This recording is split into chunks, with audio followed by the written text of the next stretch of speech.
يا مساء الخير وصباح الجمال على كل المستمعين في كل مكان. أهلا بيكم في بودكاست جديد من اسمعني. معاكم أسماء رحيم. عدنا من جديد بعد انقطاع فترة طويلة ولأسباب كانت كتير، ولكن كان لازم نرجع نكمل اللي احنا بدأناه سوا. كان لازم نرجع نفكر نفسنا إننا هدفنا في الحياة وهدفنا في اسمعني إننا نوصل لأفضل نسخة من نفسنا مع الله ومع نفسنا ومع الناس اللي حوالينا، وكمان في باقي جوانب حياتنا نوصل لحياة متزنة، حياة يرضى عنها الله سبحانه وتعالى واحنا في طريقنا لتحسين حياتنا. بما اننا دخلنا خلاص في شهر 12 فاذا السنة بتخلص، وده افضل ووقت مثالي جدا لان الانسان يقعد مع نفسه قعدة صفا يحاسب فيها نفسه. السنة اللي فاتت دي ايه اللي حصل فيها؟ عملت ايه فيها؟ وصلت لحاجة ولا لسه؟ حسنت من حياتي بشكل او باخر ولا لسه؟ طورت نفسي، مهاراتي، عقلي، حسنت علاقتي بالله سبحانه وتعالى، حسنت علاقتي بالناس اللي حواليا ايا كان هم مين، حسنت مهاراتي في شغلي. وطبعا مش كلها كانت ايام حلوة، في كمان أيام كانت صعبة بس طلعنا منها بدروس، أيام كانت قاسية علينا بشكل أو بآخر، ولكن بعد مرور الوقت حسينا إن هي كانت أفضل حاجة ممكن تحصل. شكينا في نفسنا ساعات، شكينا كمان في علاقتنا بالناس اللي حوالينا ساعات، ولكن رجعنا نفسنا تاني وعرفنا نقاط ضعفنا فين ونقاط قوتنا فين. عشان كده النهاردة عايزة أتكلم أكتر عن إزاي الإنسان يقيم نفسه.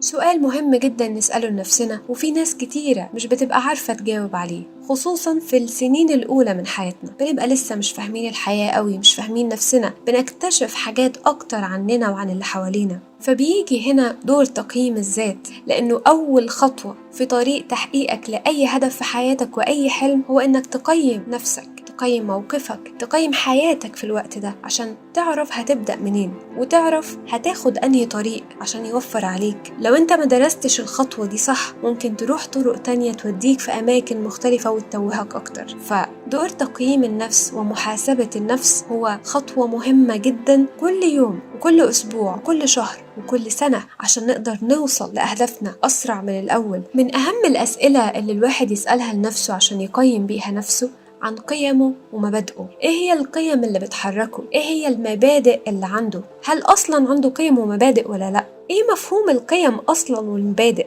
هل المبادئ والقيم المتعارف عليها في المجتمع هي دي اللي انا المفروض امشي عليها، ولا ليا قيم ومبادئ مختلفة؟ مثال للقيم مثلا ان الانسان عنده قيمة اساسية في حياته في تعاملاته مع البشر، هي قيمة الصراحة او الوضوح. ما يقدرش يتعامل مع الناس غير لو بينهم صراحة ووضوح، دي قيمة كبيرة جدا. في حد تاني عنده قيمة مهمة قوي في حياته، هي قيمة الانتماء الأسري، أسرته عنده رقم واحد، إذا الأولوية عنده هتختلف، وقته هيختلف، اهتمامه هيختلف، تقسيمه لأهدافه كمان هيختلف. حد تاني مثلا تكون القيمة بتاعته في الحياة ممكن تكون أكتر من قيمة، مش قيمة واحدة. قيمة الحرية، الإنسان يكون قراره نابع من جواه، يقدر ياخد قرار أو يتراجع عن قرار بكامل إرادته، لأن قيمة الحرية هي أفضل القيم وأسمى القيم عند أغلب البشر. في ناس قيمها بتختلف على حسب الأولوية وعلى حسب الدرجة، ولكن مهم جدا نسأل ايه المهم بالنسبة لنا عشان نعرف ايه الحاجات اللي بتحفزنا في حياتنا، ايه الحاجات اللي بتخلينا ناخد الخطوة واحنا في منتهى الحماس والقوة والإقبال على اننا نكون أفضل. سؤال تاني مهم برضو نكتب عنه أكتر ونكتشف عنه أكتر غير القيم، نقاط الضعف ونقاط القوة. إيه هي نقاط قوتي ونقاط ضعفي؟ إيه الحاجات المميز فيها وإيه الحاجات اللي ضعيفة عندي تمثل العيوب اللي عندي ومحتاجة أشتغل عليها؟ في ناس عارفاها بينها وبين نفسها، عارفاها ومعترفة بيها، بس لما بتكتبها على الورق بتبقى واضحة بالنسبة لك أكتر، تبقى شايفها قدامك ومحددها. أنا عندي 1 2 3 كويس و1 2 3 محتاجين شغل، فبالتالي أنت هتبقى محدد أهدافك كويس. في ناس تانية ممكن تكون مش عارفاها، تايهة في حياتها، تايهة في نفسها، مش عارفة تحدد ايه الحلو وايه الوحش اللي فيها. هنا يجي دور انك تاخد رأي اللي حواليك، الناس القريبين منك، صحابك القريبين، اهلك في البيت، حد بتثق فيه ايا كان هو مين، تسأله تقوله ايه الحاجات الحلوة اللي فيا وايه الحاجات اللي انت شايفها محتاجة اشتغل عليها اكتر. طريقة الاستفتاء او اخذ رأي الناس عننا او عن اي حاجة محتاجين اكتر من رأي فيها عشان يورينا جوانب مختلفة من الحاجة دي، مهمة جدا على المستوى الشخصي وكمان على المستوى العملي في الشركات، في البنوك، في المؤسسات الكبيرة، لانه بيورينا اكتر من جانب للحاجة عشان عشان نقدر نشوف الحاجة بوضوح أكبر.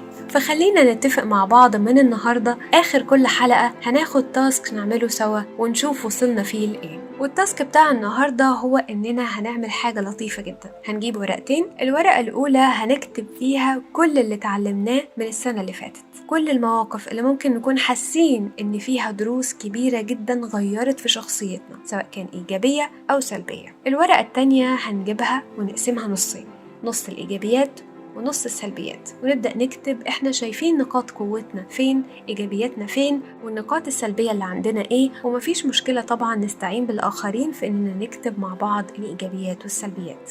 بعد ما تخلصوا التاسك بتاع النهاردة ما تنسوش تقوليلي في الكومنت done، عشان الحلقة الجاية إن شاء الله هنكمل مع بعض إزاي نستقبل السنة الجديدة حيوية أكبر وبتحديد أهداف بشكل مختلف عشان نقدر نحققهم بالفعل بدون أي تسويف وبدون تراجع. اتفقنا؟